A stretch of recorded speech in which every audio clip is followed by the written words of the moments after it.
Pronto, tá gravando. Então, deixa eu fazer primeiro um agradecimento, né, formal, abrir formalmente essa sessão. Primeiro, boa tarde a vocês, aos ouvintes, àqueles que vieram para apresentar. Sejam bem-vindos à sessão 3. Essa é uma sessão em que nós vamos discutir alguns fenômenos relacionados à língua portuguesa. Vamos discutir questões relacionadas ao ensino e outras a questões mais teóricas, mas sempre num viés de observação, descrição de dados. Eu acho que isso enriquece muito o debate nessa sessão. Então, em primeiro lugar, eu quero agradecer o convite para coordenar essa sessão do terceiro Seminário de Especialização em Língua Portuguesa da UF. Parabenizo a equipe de organização do terceiro CELP, nas pessoas das professoras Ilana Rebelo, Nádia Patrese, Leice Xavier e do professor Monclar Lopes. Eles foram incansáveis no objetivo de fazer acontecer este evento tão singular, dadas as condições sanitárias que estamos vivendo em 2020, que fizeram da via online o único caminho possível para a realização do CELP neste ano. Então, a gente agradece também a participação de todos vocês neste evento, e eu vou deixar algumas informações que eu já tinha falado, mas vou repetir para deixar registrado. Então, a primeira coisa é que vocês precisam desligar o microfone e fechar a câmera. Apenas os apresentadores dos trabalhos devem habilitar o microfone e a câmera no momento da apresentação. As perguntas devem ser feitas pelo chat e serão respondidas dentro do possível ao final da sessão. A sessão, como vocês estão percebendo, está sendo gravada e vai ser disponibilizada no YouTube do CELP UF. E nós temos uma ordem de apresentação, que é a Lívia Ferreira Alves da Silva, que é mestranda da UFRJ, do Prof. Letras. O José Augusto da Costa Quintanilha, que é mestrando aqui da UF. O Rogério Alexandre das Dores, da Universidade Federal de São João del Rei, em Minas Gerais, e o Paulo Henrique Caetano, que é orientador. E temos a Mara Cristina Machado Ladeira Martins, que é mestranda da UF, aqui no Rio de Janeiro também. Eu vou passar a palavra para a Lívia Ferreira Alves da Silva, e só ressalto que o tempo de apresentação é entre 10 e 15 minutos. Eu vou controlar o tempo aqui, tá? Vocês projetem a apresentação de vocês, e quando vocês começarem a apresentação em si, eu começo a contar o tempo. A Lívia, você tá aí? Me ouve? Sim. Vou projetar aqui, ver se tá. Okay. Então, eu vou fechar minha câmera aqui e fechar meu áudio. Ok? Tá, deixa eu só tentar abrir aqui.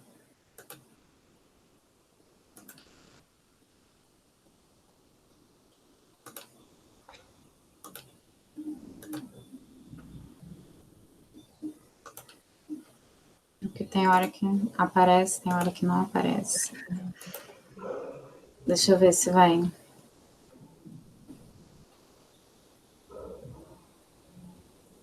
Foi. Tá, mas, na verdade, você está projetando a sua tela. Projeta isso aí.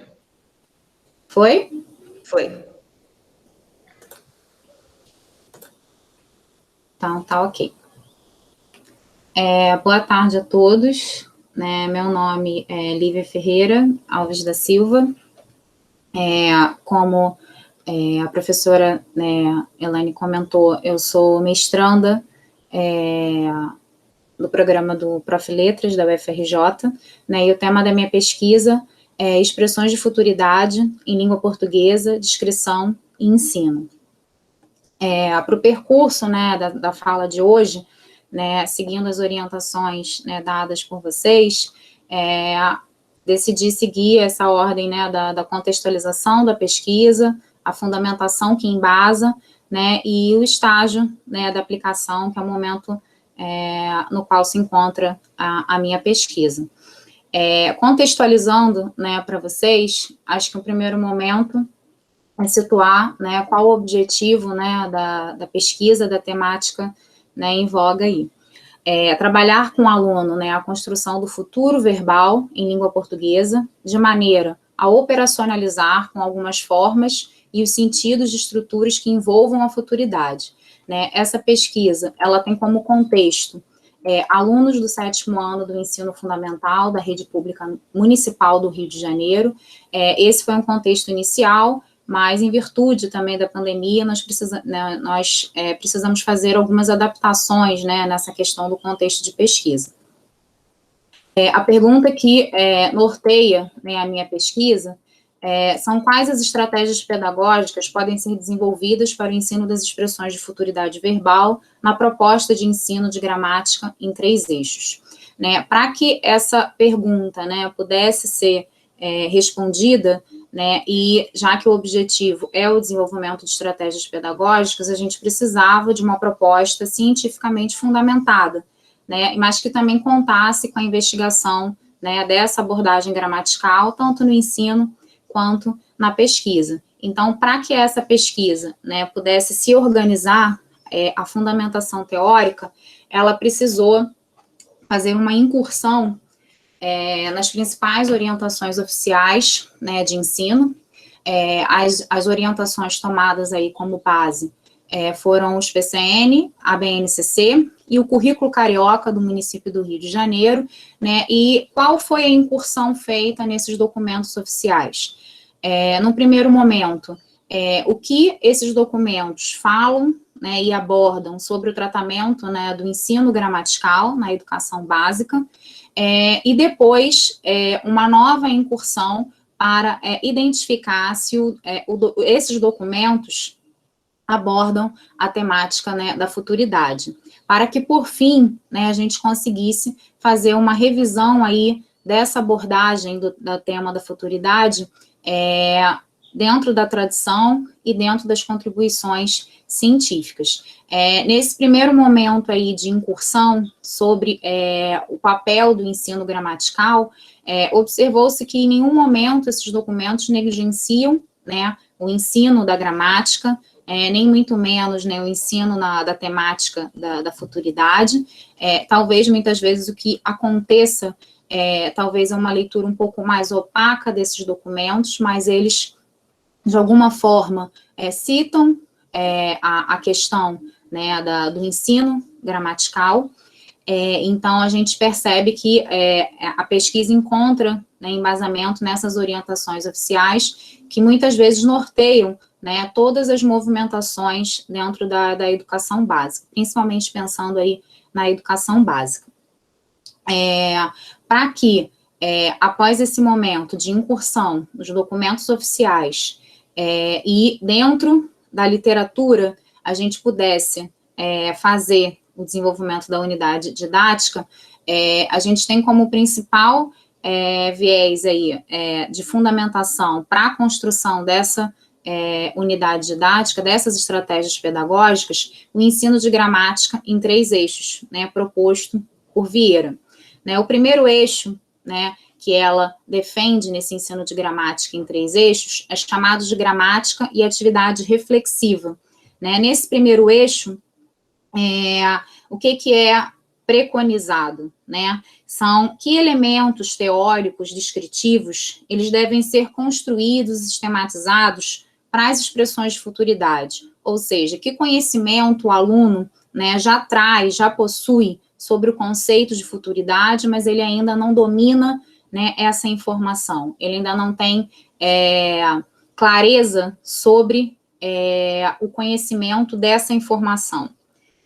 Temos aí o segundo eixo, que é chamado gramática e produção de sentido, né, que dentro desse eixo você encontra, né, qual a relação, no caso, da futuridade, das expressões de futuridade verbal e a produção de sentido, seja no âmbito de leitura, seja para a produção de enunciados, seja numa questão mais micro ou numa questão mais macro, quando a gente pensa em texto. Então, esse é a principal base, né, do segundo eixo, do eixo 2. E o eixo 3, como esse tema, no caso, a futuridade, ele se relaciona ao domínio das normas, né, frente à realidade de variação linguística. Lembrando que um dos pontos interessantes em relação, né, ao ensino de gramática em 3 eixos é que ela é uma proposta, primeiro, congregadora, né, dentro dessa proposta você não tem uma única linha teórica, dentro dos eixos você vai encontrar diferentes vertentes, por exemplo, no eixo 1, eu posso encontrar contribuições do gerativismo, do eixo 2 da linguística textual, do funcionalismo, do eixo 3 da sociolinguística. Então, a proposta no primeiro de objetivo congregador, né? Ela busca congregar aquilo que a atividade, que as pesquisas científicas já apresentaram sobre, né, a proposta do ensino de gramática.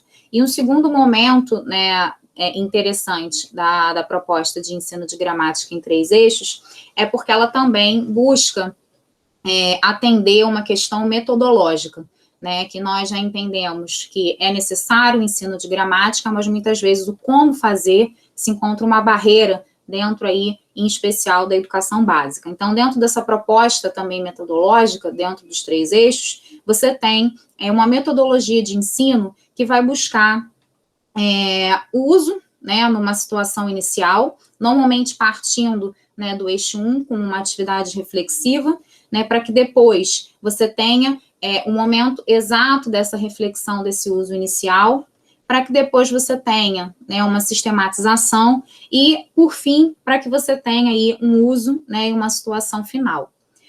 A aplicação da pesquisa, né, como essa pesquisa ela está sendo aplicada nesse momento. Obviamente, tivemos aí algumas intercorrências, né, por conta da situação atual, mas a gente vem conseguindo fazer com que essa pesquisa ela seja aplicada, porque embora o Prof. Letras, para esse ano, ele tenha nos isentado da obrigatoriedade de aplicação da pesquisa, eu me senti, de alguma forma, obrigada aí, ou impulsionada a tentar aplicar de alguma maneira, mesmo que de forma remota, as questões que estão sendo, né, levantadas, discutidas, né. O que já foi feito em relação do estágio da pesquisa, né? Primeiro, um levantamento, né, da maior dificuldade encontrada pelos professores da unidade escolar, em que a pesquisa vai ser aplicada, tendo em vista o material didático fornecido pela prefeitura. Um segundo momento, que é essa fase atual da pesquisa, que é essa elaboração da unidade didática e formas da gente pensar, estruturar essa aplicação remota. Uma das vias que a gente tem encontrado de aplicação tem sido aí o Google Forms, mas outros recursos, né, estão sendo também pensados para que a gente consiga, de alguma forma, ter aplicabilidade, embora esse ano a gente tenha sido isentado dessa questão.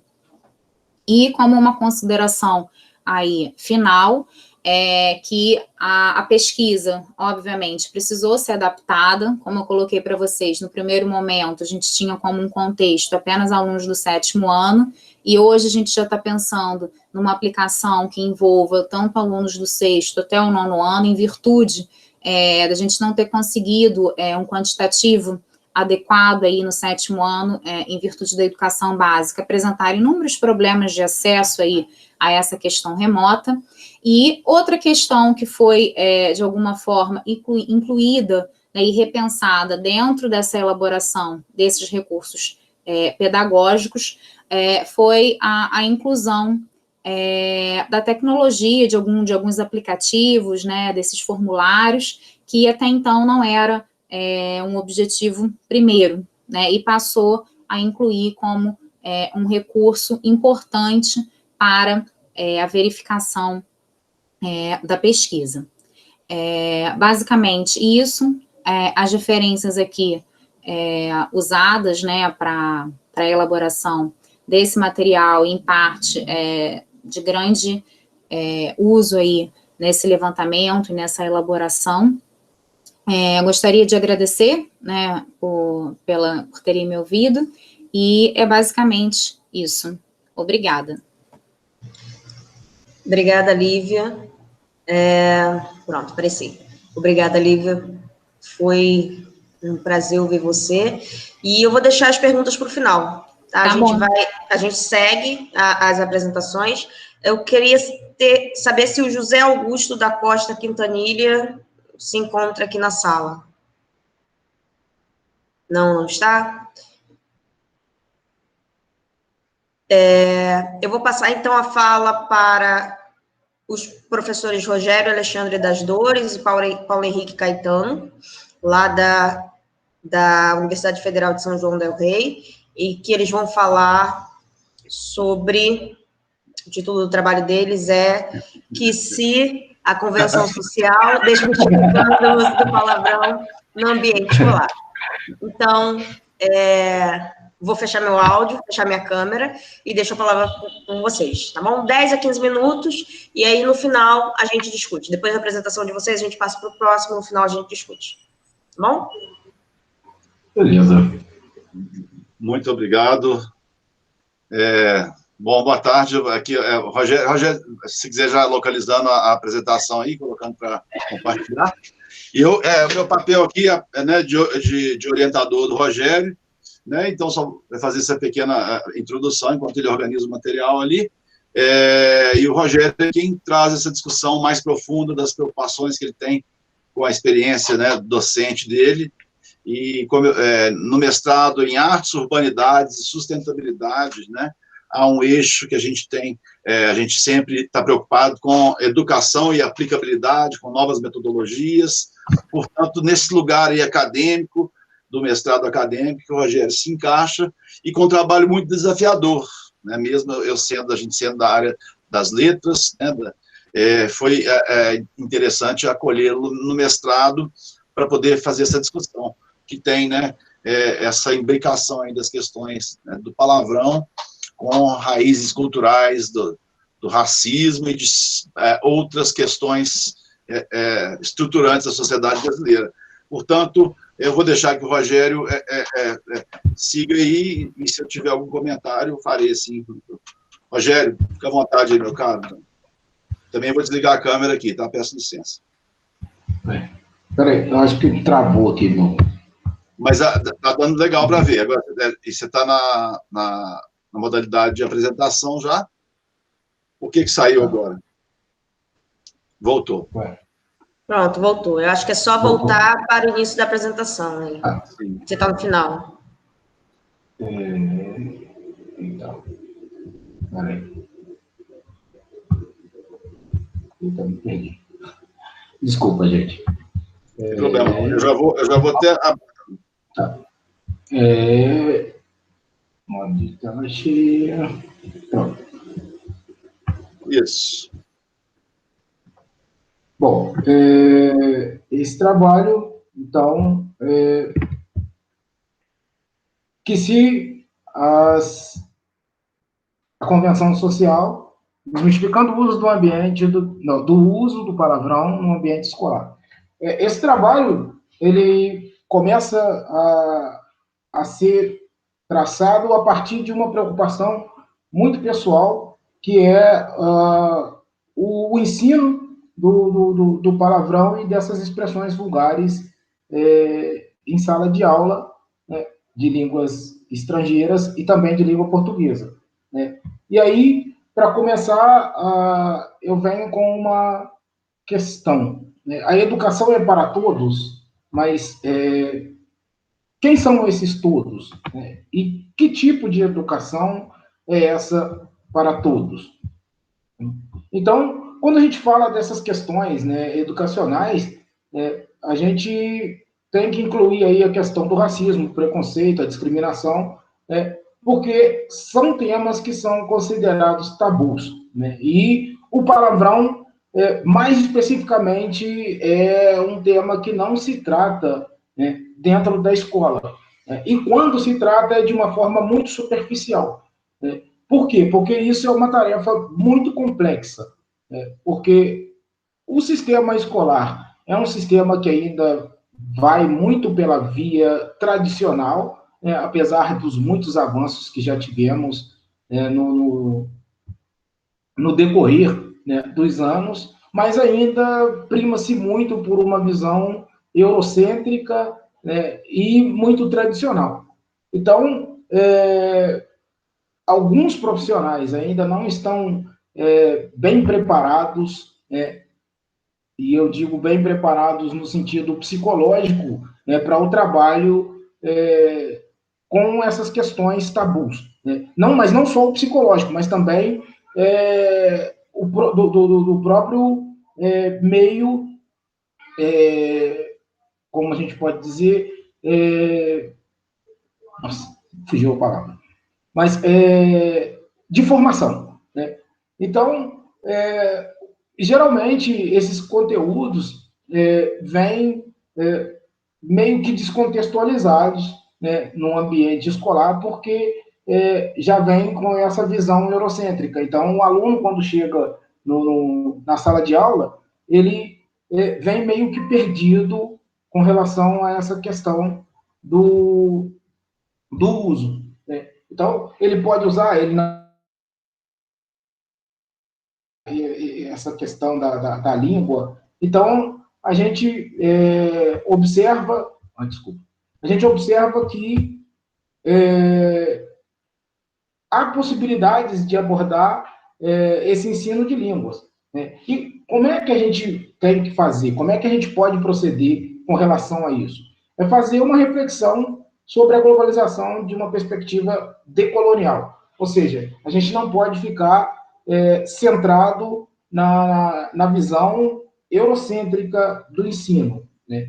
Então, a partir do momento que a gente traz a possibilidade de o aluno se conhecer, né, através do conhecimento do outro, ele acaba gerando novas representações, né? E com isso, ele amplia, né, o diálogo consigo e com o outro. Então, isso vai gerar uma relação interpessoal um pouco mais profunda, né? E, para auxiliar nessa discussão, a gente traz o Islã, que é um gênero literário, as leis 10.639 de 2003 e a 11.645 de 2008, alguns autores, né, que é a Berfe Joyce, Berfe, Sueli Carneiro, Hildo Couto. As duas primeiras autoras falam sobre a questão do racismo, o Couto fala sobre o uso da questão do palavrão, né, e ele traz uma perspectiva da ecolinguística, né, que é a linguística e o meio, né, se imbricando aí na questão. A Nilma Gomes, né, que é também uma defensora da luta contra o racismo, né, o Stuart Hall, que também fala muito sobre essa questão do racismo, o Kabengele Munanga e a Djanila Ribeiro, que também trata muito sobre essa questão do racismo, né? Porque eu trato essa questão do palavrão não só pelo viés do ensino em si do palavrão, é porque muitas das vezes essa negação do ensino do palavrão está muito relacionado com o lugar de onde vem o palavrão, né? Então, a Nilma nos fala, né? A escola, enquanto instituição social responsável pela organização, transmissão e socialização do conhecimento e da cultura, revela-se como um dos espaços em que as representações negativas sobre o negro são difundidas. E o uso do palavrão está intrinsecamente relacionado com o povo de etnia africana, né? Ou seja, e, consequentemente, com a periferia, né? Então, não se trata essas questões no ambiente escolar por acreditar que esse linguajar é proveniente de pessoas não letradas, de pessoas advindas da periferia, né, e de baixos recursos. Então, fica bastante complicado, né, quando a gente tem, em determinadas escolas, um grande número, um grande contingente de alunos que são provenientes de periferia e de etnia negra, né? Então, a periferia, como sempre foi vista, né, é um lugar marginal, né, e no mais amplo sentido dessa palavra marginal, que está à margem da sociedade, né, e que também trabalha, não trabalha não, e que traz, né, o crime, né, E aí não é um lugar bem visto, né, para a sociedade. O estudo do palavrão, né, é uma tarefa bastante difícil, porque esse estudo traz questões que estariam relacionados a questões morais, né, e muito familiares, eu me atrevo a dizer isso, né, então estaria entrando num ambiente bem problemático, né, nessa questão, porque as pessoas acreditam que isso vai ferir a ética moral e os bons costumes, né, dos estudantes.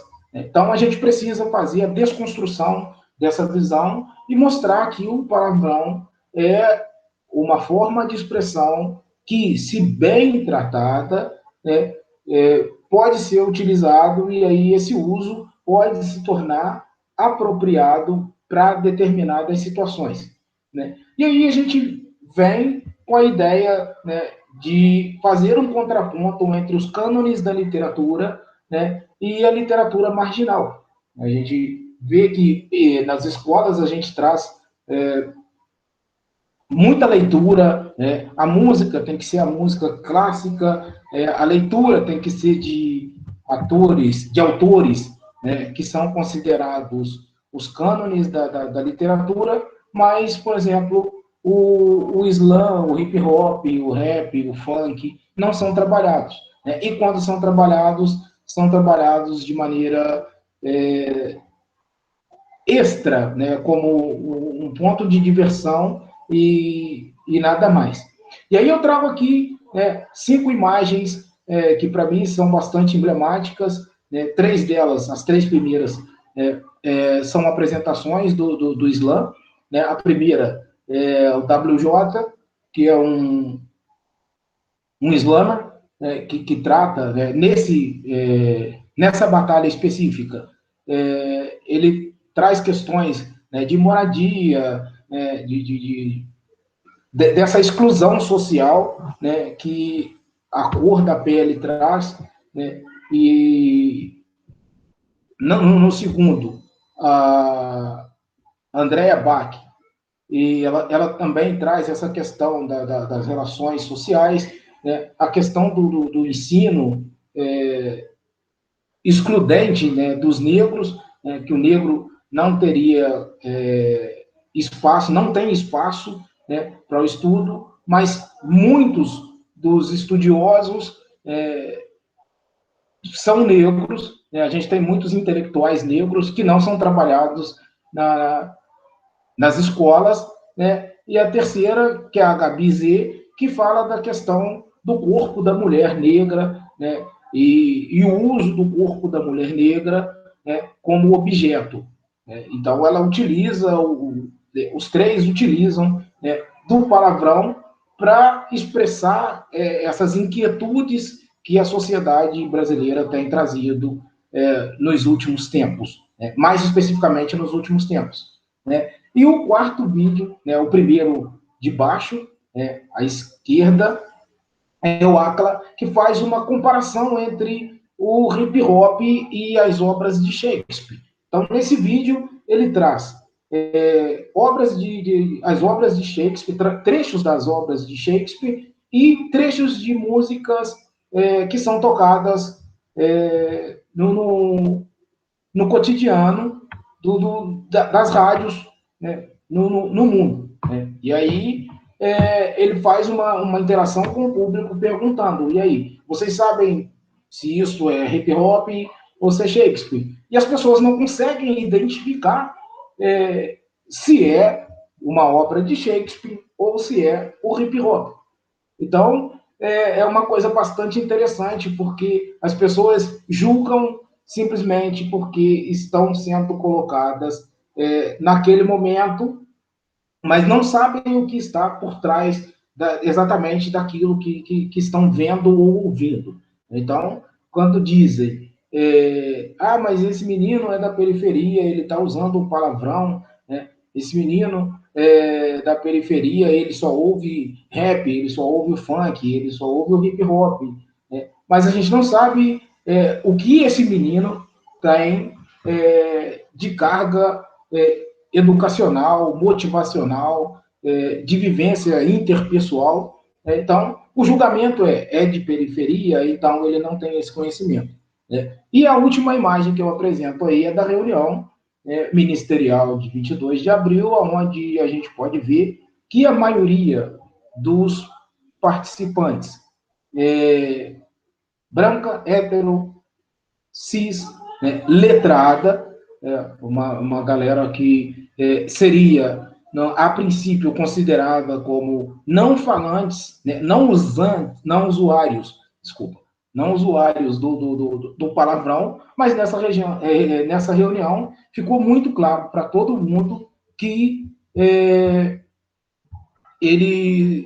eles são usuários, eles fazem um uso indiscriminado desse linguajar, né? Rogério, concluindo aí, viu, meu caro? Tá, já estou concluindo. Eles trazem exatamente o oposto do que o sistema educacional tem tentado não promover, né? Que é o ensino disso. Né?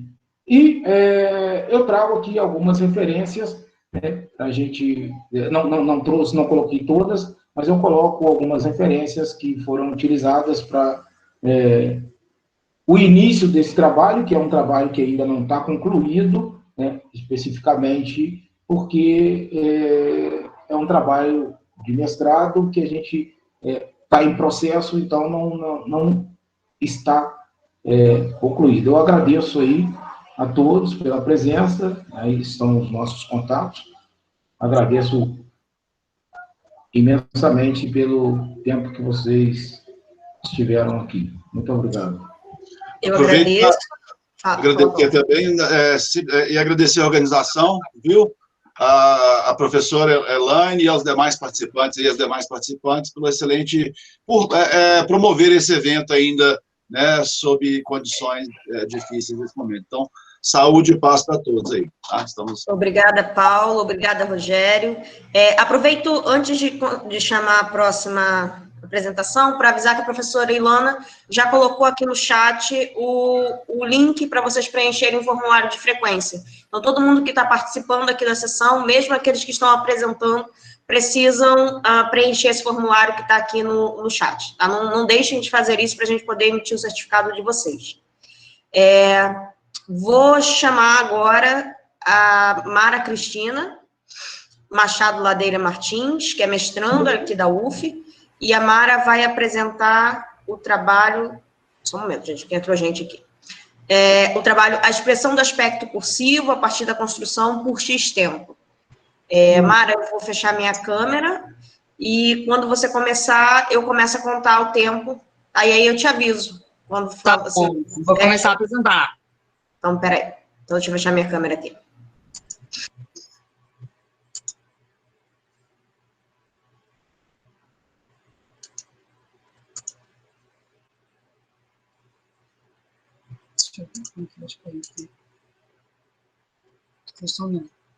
Estão vendo direitinho? Tá sim, Mara. É só você botar na tela... Cheia, né? Tela cheia. Espera aí, rapidinho. Deixa eu ver se eu consigo.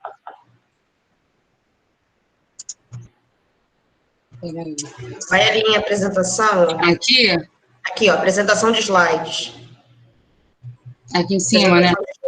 Espera aí. Deixa eu ver se foi. Foi? Foi. Então, tá bom. Então, o meu trabalho é a expressão do aspecto cursivo a partir da construção por tempo. Então, eu sou orientanda do professor Monclar, né? Nós somos da linha Linguística Funcional Centrada no Uso. O meu trabalho é um pouquinho, né, mais teórico do que o dos colegas que apresentaram até então. Eu analiso a construção por X-tempo, né, e a expressão do aspecto nessa construção. Então, assim, quero ressaltar, né, que o aspecto cursivo, ele pode ser percebido, né, em outras construções da língua, mas, assim, no meu trabalho, né, como a gente tem que fazer um recorte, eu verifico o aspecto cursivo apenas na construção por X-tempo. O objetivo do trabalho Esta pesquisa visa descrever a construção por X-tempo, em que X é um slot preenchido pelos pronomes muito, tanto, pouco e algum.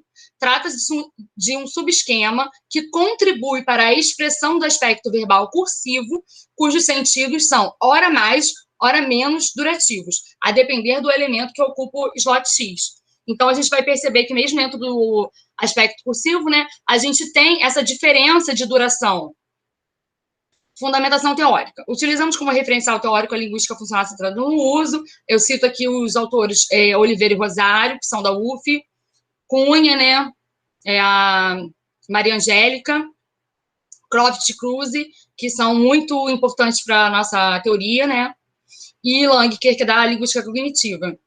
A LFCU aborda os fenômenos linguísticos a partir da união de duas perspectivas linguísticas, a linguística funcional e a linguística cognitiva. As duas abordagens consideram a semântica e a pragmática indissociáveis para a prática de estudos linguísticos. Por conseguinte, processos cognitivos e interacionais contribuem para o uso que se faz da língua e também para a forma que analisamos os dados investigados. A metodologia. Os dados utilizados são extraídos do Corpus Know, do site Corpus de Português. Foram selecionados 100 ocorrências de cada construção. No caso, são 4.000 construções, então, 100 ocorrências de cada uma. A metodologia adotada é quali quantitativa, portanto, nos importa também a frequência de uso das construções, né? E os fatores considerados pertinentes para análise são a posição da construção em relação ao sintagma verbal, o tempo e o modo verbal, a telicidade, a pontualidade e a duratividade, os tipos de processos verbais, a perspectivação, a sequência tipológica e o gênero. Eu apresento aqui para vocês alguns dados, né? Então, as 4 construções eu separo em duas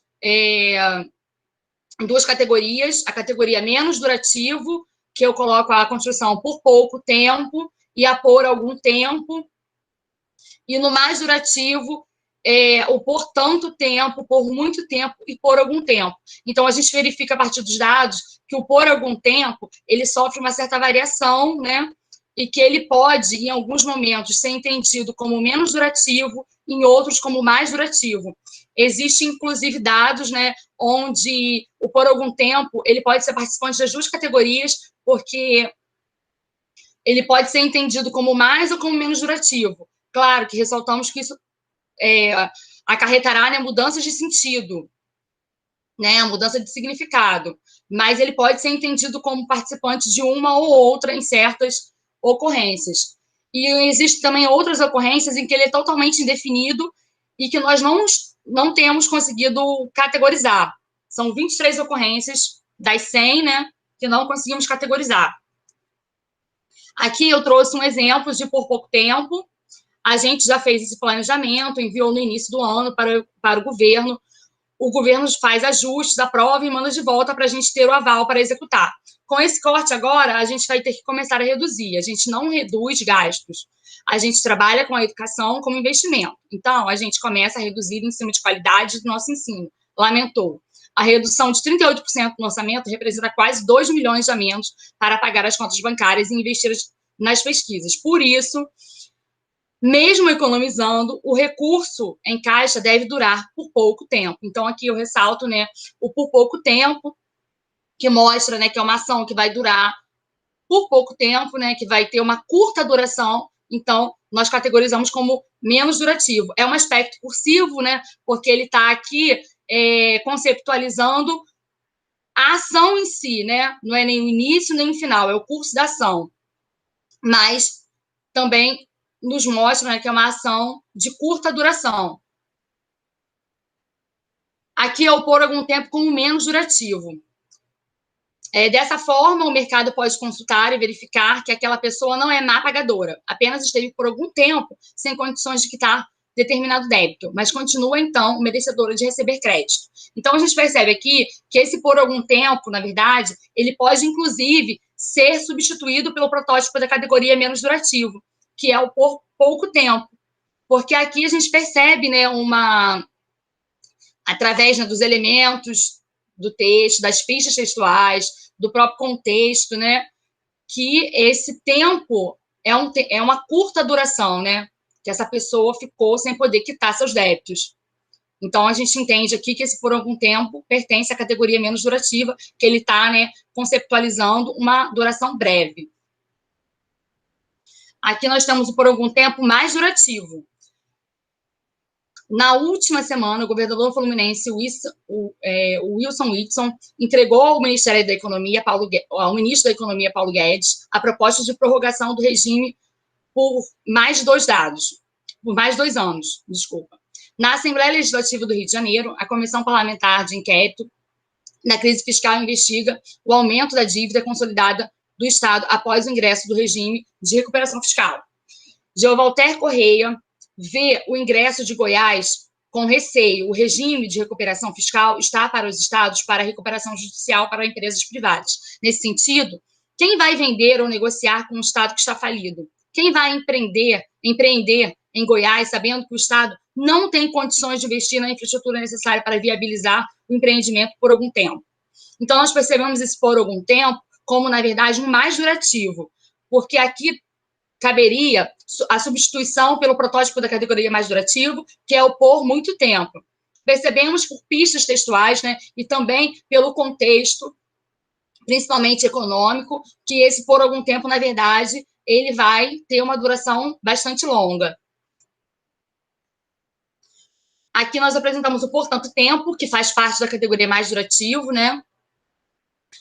Na medida em que o Brasil se reposiciona no mundo com uma nova postura de abertura comercial, também há oportunidades neste cenário? Sim, apesar de tudo, o momento é oportuno, se tiver uma estratégia. Tem muito chão para recuperar, dado o nosso isolamento por tanto tempo. Então, nós percebemos aqui, né, que realmente é um tempo, né, dado o nosso isolamento por tanto tempo, é uma duração longa, né? Então, aqui nós percebemos que existe, sim, uma cursividade. A marca aqui, né, a marcação é de uma ação em curso e é uma ação de longa duração. Por muito tempo, agora que é o protótipo da categoria mais durativo. Bertini ama os animais, especialmente os cavalos. Por esse motivo, foi muito fácil a adaptação na ecoterapia. A eco, além de ser uma terapia, é muito prazerosa para ela. Toda sexta-feira, ela acorda pensando em encontrar o Damasceno, o cavalo mais querido. É notório a melhora na concentração, na postura, e ela fica muito feliz de poder montar a cavalo. Procuramos essa atividade por muito tempo, e foi uma grata surpresa conseguir essa assistência dos profissionais na Universidade de Vassouras, com Viviane Conner, que é a mãe, conta Viviane Conner, que é a mãe da Bertini. Então, a gente percebe aqui, né, que essa procura, ela ocorreu por um grande período de tempo, né, por muito tempo. E que, mais uma vez, nós percebemos aqui que essa procura, né, ela tem uma longa duração. Então, nós conceptualizamos esse por muito tempo, né, como protótipo da categoria mais durativo. E essa é a nossa bibliografia: Castilho, Ateliê de Castilho, né, Croft, como já tínhamos falado, Maria Angélica Furtado Cunha, o Lang, que é da Linguística Cognitiva, e Maria Ângela Oliveira e Hugo do Rosário, que são professores da UF, né? Obrigada. Deixa eu aparecer. Obrigada, Mara, pelo trabalho. Eu vou abrir agora para vocês fazerem as perguntas de vocês, para a gente fazer um debate rapidinho. A gente ainda tem aí 13 minutos para a nossa sessão. Lembrando que a professora Ilana colocou o formulário da presença de vocês, para vocês registrarem a presença na sessão aqui no chat, e que esse formulário da frequência vai ser fechado ao final da sessão. Então, vão lá, preencham, para que a gente possa ter o registro de vocês e possa depois conferir os certificados. Tá? Vou começar as partes de debate, né, de discussão dos trabalhos, chamando a Lívia, e temos uma pergunta do Paulo. O Paulo deixou uma pergunta para você, Lívia, e aí a gente aproveita esse momento para responder. O Paulo perguntou... Peraí, deixa eu voltar aqui no chat. A pergunta do Paulo foi... Então, como você vai fazer para trabalhar a sua o seu fenômeno, né, fazer a sua abordagem metodológica, fazer o seu levantamento dos dados diante dessa pandemia. Então, se a pandemia durar muito tempo, como é que você vai fazer para conseguir fazer com que o seu trabalho seja, de fato, aplicado? Bom, no primeiro momento, né, a gente decidiu que a gente não conseguiria aplicar todo o projeto, né, da unidade. Então, a unidade está sendo organizada e pensada em 3 módulos. Então, a ideia é de uma aplicação apenas no primeiro módulo, em que você tenha mais a construção do conceito de futuro, que seria mais a ativação aí do eixo 1. Né, e essas atividades, elas estão, a princípio, começando a ser testadas, mas por via do Google Forms, o formulário do Google. Onde eu tenho conseguido, com os alunos, ter um pouquinho mais de resposta, né, porque nas aulas síncronas, assim, tem sido difícil a gente conseguir manter uma continuidade pelo problema de internet, a própria estrutura deles em casa, muitas vezes não permite que a gente consiga ter uma aula, né, síncrona. Então, a estratégia foi utilizar os formulários e alguns aplicativos.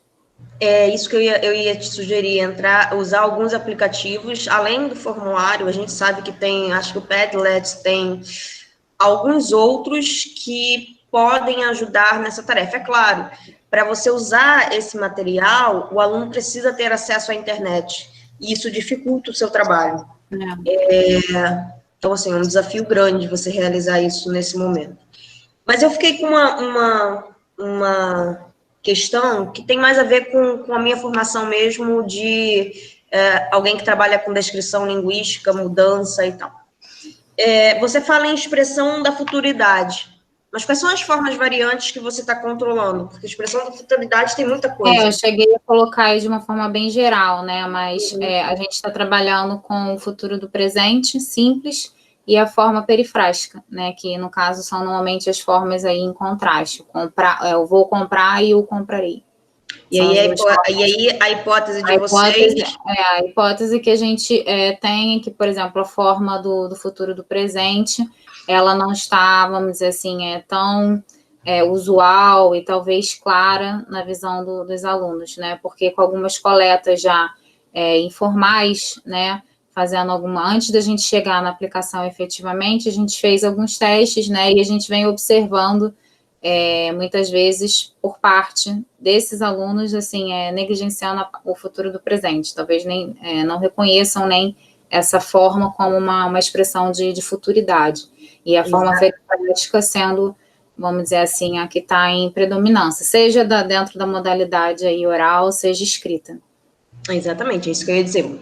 A depender, você está trabalhando com 7º ano, se eu não estou muito enganada, ele pode simplesmente não estar reconhecendo essa forma como uma forma pertencente à língua dele, porque ela está restrita, a depender da comunidade de fala dele, ela está restrita ao texto escrito. Então, como ele tem pouco acesso ao texto escrito, e aí a gente sabe das questões socioeconômicas que estão envolvidas, esse aluno pode ter grande dificuldade ou não perceber mesmo que aquilo ali seja uma marca de futuro. Muitos não estão percebendo, né, o futuro do presente como uma forma aí de expressar a futuridade. Mas, assim, a gente, óbvio que em algumas situações, o uso do presente também vem aparecendo, mas, a princípio, a gente quer ficar com essas 2 variantes, embora a gente reconheça que em algumas situações o presente também ele atue. Bem legal. Eu acho esse um tema bem, bem bacana, porque eu ainda trabalho com a educação básica, ainda estou na sala de aula de educação básica, e para mim é muito claro que os alunos do 7º ano, mesmo de escolas particulares do Rio de Janeiro, não fazem, ou tem uma dificuldade muito grande, ou não fazem, ou tem uma dificuldade muito grande em perceber o futuro do presente como marca de futuro.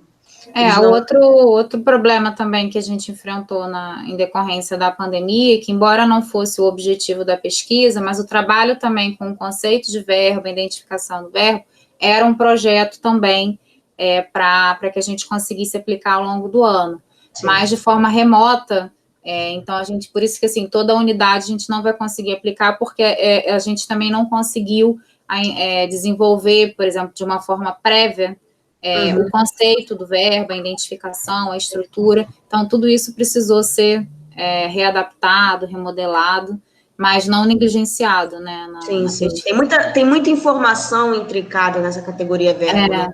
Tempo, modo, se você está falando de futuro do presente, já tem um tempo, um modo, um aspecto aí envolvido, e eles não têm muito claramente essa noção desses três aspectos verbais. Como a gente tem uma pesquisa aplicada, então a ideia era um trabalho prévio com o verbo para que a gente chegasse ao futuro, mas de forma remota tem sido complicado atrelar essas questões. Então, por isso que a gente também optou para a parte aplicada da pesquisa ser mais uma parte mais reflexiva mesmo, ativação aí do eixo 1, que é reconhecimento do que é futuro, do conceito de futuro, a noção de projeção, e começar a trabalhar algumas estruturas que trabalhem essa questão de projeção. Mas Sim. O todo a gente não vai conseguir pensar aí por conta da questão atual mesmo. Obrigada, Lívia.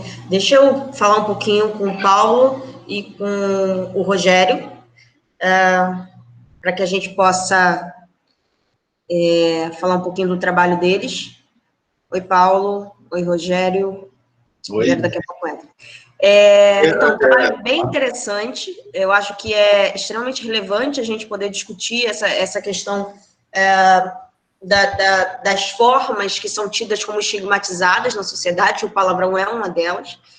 E aí eu fiquei me perguntando, pensando como uma pessoa que nasceu, foi criada no Rio de Janeiro, e vejo o palavrão, pelo menos nessa comunidade de fala aqui, muito disseminado por distintas regiões, e por distintas classes sociais, e por distintas etnias. Fiquei me perguntando se o que vocês estão abordando, na verdade, tem relação com a origem desses vocábulos e daí a sua estigmatização, ou se a estigmatização foi sendo construída por recuperação de fatos históricos, porque em Portugal, uma sociedade branca, a metrópole, a gente sabe que também existe um contexto, palavras de cunho pejorativo sendo usadas na sociedade, e isso não está tão intricado assim com etnia. Então, como é que veio esse estigma para a noção do palavrão? Acho que essa pergunta é fundamental, excelente. Eu mesmo já havia feito ela para o Rogério, então vamos deixar que o Rogério se coloque aí. No primeiro momento, eu também fiquei me perguntando, mas será que isso tem essa relação ou é uma viagem minha? E aí eu acabei vendo que, por exemplo, o funk carioca, ele não é trabalhado nas escolas exatamente por trazer essa linguagem, né? E é uma linguagem que vem da periferia, né? E você citou que Portugal, a metrópole, tem a sociedade e tal, mas esse uso ainda é muito velado. As pessoas usam sim, mas em contextos familiares e não num contexto geral. Então, as pessoas... a gente sabe que todo mundo fala um palavrão. E, por exemplo, nesse momento, quando você leu o título da minha apresentação, você não disse a palavra, que se for das convenções sociais. Então, assim, você se negou a dizer. E aí, assim, não é porque você não sabe o que estava sendo dito, o que estava escrito ali. Mas, nesse momento, você se travou, você se negou a dizer a palavra, né, do título. Então, as pessoas tendem a se negar a entrar, né, nesse contexto de negação, porque não é aceitável. A sociedade não aceita isso. E se isso vem de uma população periférica, é ainda pior. Porque todas as pessoas viram, e com quem eu conversei, que viram a reunião ministerial aprovaram o uso daquele linguajar, mesmo sendo numa reunião ministerial onde estavam o presidente da República e seus ministros. Aprovaram, como se fosse a coisa mais normal, que é do mundo. Né? Então, mas quando isso é observado no funk, né, em letras de músicas, né, como o funk, o hip hop, o rap, o reggaeton, né, então as pessoas se negam a trabalhar. E se isso é levado para o ambiente escolar, ainda é muito pior, porque o sistema escolar brasileiro, ele impede que você, não de forma expressiva e clara e contundente, mas a não preparação de professores para o trato dessas questões acaba inibindo o professor a trabalhar com essas questões. Então, e acredita-se muito que esse linguajar é um linguajar de periferia. Então, por isso que ele não é tratado. Paulo, você quer falar? Eu e o Rogério, a gente não concorda assim, exatamente, mas assim, eu tô vindo numa caminhada provocando ele das questões, né? E aí... Essa própria pergunta aí é muito interessante, eu já fiz algumas vezes, mas uma coisa que eu estou sendo quase que dobrado a me permitir pensar é que, bom, se a gente começar a classificar os palavrões, e aí trabalha muito também com espanhol, a gente fica analisando às vezes ali até, né, os processos análogos ali, e primeiro, né, essa tendência a criação de expressões, primeiramente, relacionadas a questões somáticas, né, que já são tabu por natureza, a parte do corpo, principalmente relacionadas à sexualidade, a uma exacerbação desses aspectos. Se a gente fosse começar a dividir, vamos pensar por campos semânticos, né, os palavrões, depois ver em quais segmentos da sociedade, aí você começa a encontrar certos cruzamentos que talvez possam nos indicar esse componente racial, né, e também, obviamente, social, que o Rogério traz, né, ele tende a, vamos dizer, a nomear como periferia, como periférico, mas, obviamente, que há diversos atravessamentos. Então, mais ou menos nesse momento que a gente está ainda de debater essa questão. Eu acho que é muito importante trazer para esses ambientes, assim. Eu acho que uma coisa interessante para vocês pensarem é que tem graus de estigmatização. Sim. Existem formas que são menos estigmatizadas e que você encontra mesmo em ambientes altamente formais. E sim, muito provavelmente isso tem a ver com o fato de que o palavrão que antes era uma interjeição, agora não é mais uma interjeição. Em determinados contextos, ele está entrando como adjetivo, ele está entrando como, às vezes, como verbo, às vezes como substantivos. Então, ele está ganhando uma carga categorial dentro da estrutura da língua que está diversificando o uso. E dispõe do sentido primordial daquela expressão, que ela deixa até de ser refletida em termos... Basicamente, uma coisa que eu sonho em aproximar, aproveitar que tem bastante gente da gramática sistêmica funcional aqui, ou pelo menos com essa interface também, muita gente referenciou a Maria Helena Moura Neves, mas eu gostaria de aproximar essa discussão do palavrão, não sei se vocês têm familiaridade, com a gramática da dor, do Halliday. Eu acho fundamental como é que ele trabalha a gramática da dor no inglês, e como que, né, basicamente, como que as partes do corpo sofrem diferentes formas de verbalizar ou de nomear a dor. Né? A própria gramática das construções, eu acho que auxilia. Eu não sou especialista em gramática das construções, eu sou gerativista.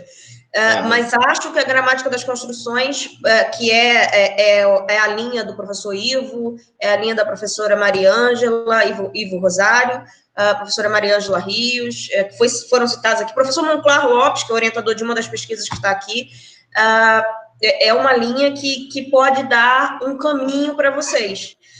Por essa linha que o Rogério está indo, né, que vocês estão caminhando, eu acho que talvez seja interessante fazer um levantamento sociolinguístico. E aí, isso que ele está levantando como uma hipótese pode se concretizar ou não. Se ele fizer um levantamento sociolinguístico, de onde estão vindo esses palavrões? De onde estão vindo essas formas? Quem é que fala? No próprio Google, você consegue fazer buscas avançadas e encontrar essas informações. Então, eu acho que isso é um caminho possível para o trabalho dele. Não sei se você... Boa, viu, Rogério? Estou anotando aqui. Obrigado pelos toques aí, Elaine. Maravilha. Nada. Deixa eu chamar a Mara, porque eu preciso encerrar daqui a pouquinho, a gente já está passando um pouquinho do tempo. Mara? Oi, pode falar. Oi, Mara. Então, Mara, gostei muito do seu trabalho. E aí... eu não sou da gramática das construções, mas vou dar uns pitacos aqui pelo que eu fiquei olhando aqui dos seus dados. Acho que é um tema muito, muito interessante para ser debatido. O seu está aqui. É um tema muito interessante para ser debatido, porque ele traz a construção em si como fonte de observação e como um esquema, que é isso que vocês fazem na gramática da construção, né? Vocês observam o esquema, o slot para desenvolver. Mas eu, enquanto citaticista, eu fiquei olhando para o que estava na borda, para o que estava do lado e para aquilo que você estava chamando de contexto. E aí eu me peguei olhando para algumas... não sei se te traindo, mas olhando para algumas palavras que estavam no texto e que podiam levar algum tempo a ser tratado como definido ou indefinido, ou mais definido, o que você está chamando de mais propenso a ser menos tempo ou mais tempo, pouco durativo ou muito durativo. E aí, a primeira coisa que eu fiquei pensando na própria semântica do pronome algum. O pronome algum é um pronome que, se a gente for pensar no sistema de traços linguísticos, ele é um pronome menos definido. Então tá, ele já está lá no grupo dos indefinidos, mas dentro do grupo dos indefinidos, ele é menos indefinido. Ele é menos definido. Né? E essa menor definitude dele é que permite que ele se espraia. Que ele se espraia. Então, aí eu fiquei olhando para o seu exemplo 5. No seu exemplo 5, que eu obviamente não anotei aqui, você disse assim, você chama, você diz que o algum algum tempo tem um aspecto menos durativo. Tem um aspecto menos durativo ali envolvido. Do lado, as 3 palavras antes, umas 3 palavrinhas antes tem um apenas. E aí é uma pergunta para te instigar, já que você está no mestrado. Não sei se você está no início ou se está no final. Está no início ou está no final? Estou no final, estou no segundo ano. No segundo ano. Até que ponto a presença desse advérbio, dessa forma apenas, que é uma forma que indica menor intensidade, pouca coisa, tem um sentido de menos, não está dando escopo para que a sua leitura do algum tempo seja uma leitura menos durativa. Sim, com certeza. Assim, isso, inclusive, é levado em consideração, né, no texto, né, só que, assim, eu tive que trazer muito pouco para cá, né, que o tempo era muito pequeno. Ontem, irmão, Clara fez vários cortes no meu slide. Eu, assim, tenho muitas dificuldades de apresentar pouco exatamente por isso. Entendeu? E, assim, essa questão, por exemplo, da polissemia do algum, né, devido ao grande traço de definição dele, também é visto, né. Eu fiz, inclusive, uma revisão, né, do que os autores, o que as gramáticas, né, apresentam em relação ao pronome indefinido. E eu também percebo isso que você falou, né? O pouco e o muito, ele tem, assim, um traço de definição maior, né, do que o algum. Isso. E se eu fosse você, não sei se dá tempo ainda, tá? Nessa altura do campeonato, já que você está no final do segundo ano, não sei se dá tempo. Mas para a vida, depois, para um artigo, para alguma outra coisa, eu olharia o que está do lado. Olha para esse apenas que aparece, olha para o muito que aparece do lado, mas não está dentro no exemplo 9, você tem um apesar e você tem um muito. muito provavelmente tem um escopo aí interferindo nessa semântica. Na semântica, nesse traço de definitude do algum que você está tentando indicar para mais ou menos durativo. Tá? Isso pode estar interagindo aí no seu gestado. E talvez até me ajude, né, nesses dados que eu não estou conseguindo categorizar, né? Com toda certeza. Com toda certeza, eu acho que você precisa olhar para o que está em volta para poder desvendar esses mistérios aí dos dados que você não consegue categorizar, assim, colocar no seu slot, bonitinho, perfeito. Pode ter alguma coisa em volta que não é, veja, eu não estou falando para você que é o macro textual, eu estou falando para você que pode ser um item gramatical. Sim, eu estou entendendo. Apesar, o apenas, o muito, são itens gramaticais. São elementos que estão ali do lado, né? Isso. E estão passando no escopo. Escopo de leitura. Tá? Tá ótimo. Muito obrigada pela contribuição. Nada. Então, gente, vocês têm mais alguma pergunta? Ó, o Paulo Henrique está falando aqui para você ver se tem algum elemento de intensificação ou qualificação. Vocês têm mais alguma pergunta? Eu vi que tem umas perguntas, o Rogério está agradecendo. Tem uns comentários aqui. Eu vou então encerrar. Foi um prazer muito grande poder contribuir, conversar com vocês durante essa 1 hora e pouquinho. Eu acho que esses eventos são sempre importantes para a gente poder colocar a cabeça no lugar. Quem está fazendo pesquisa precisa conversar, precisa trocar ideias para poder desenvolver, para poder encontrar novos caminhos que às vezes a gente não consegue pensando sozinho. Então, esses eventos são sempre muito, muito valiosos. Foi um prazer muito grande poder contar com vocês aqui hoje, poder ouvir as apresentações de vocês e, em nome da organização do CELP, eu agradeço. Tá? Vamos para a próxima sessão, que começa agora às 5h15, em que... Deixa eu ver se eu consigo aqui achar. Peraí. Nós vamos ter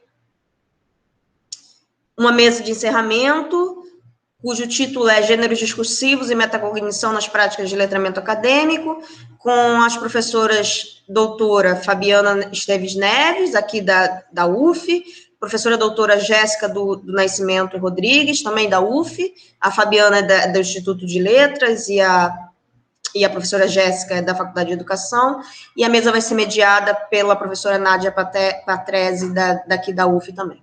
Tá? Um prazer muito grande, um grande abraço para vocês.